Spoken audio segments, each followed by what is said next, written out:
My name is Ricardo Costa. I am an ag strategy manager with the Nature Conservancy in Wisconsin. I'm here today with Bob Dan. Do you mind introducing yourself, telling me a little bit about your operation, what you do, and the conservation practice you adopt in the area? So our farm is just over 100 years old. Back in 1917, we started, great-great-grandpa started it. My dad started a trucking company with his brother back in the 90s. Back in 2012, we started hearing some chatter about cover crops, rye, doing a little more no-till. We kind of were dabbling around a little bit, but it wasn't working for us. But we figured out and listened to people on how to do the cover crop, which the cover crop is planting. We started planting rye, and then we just went from a couple hundred acres of rye and harvesting the rye for feed and then no-tilling into it. But then now we got almost 3/4 of our land in a cover crop.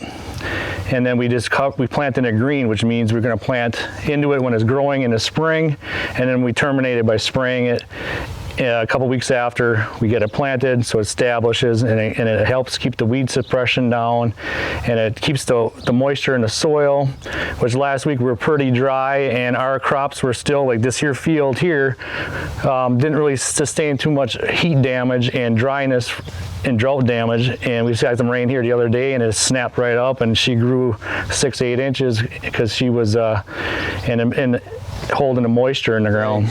I want to ask you if there is one advice you can give to someone right now that has not done any conservation practice. I say don't be afraid to try.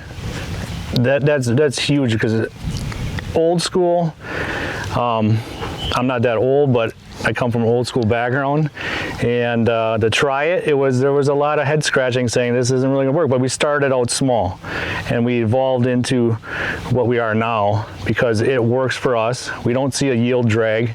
Actually, we see some yield advantages to it.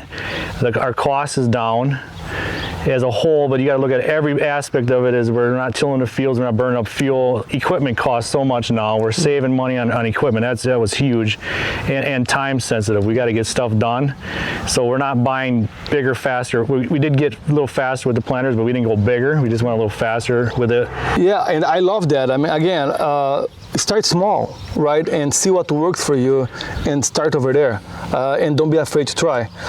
Bob, thanks so much for your talk, and we are looking forward to keep working with your group in the future.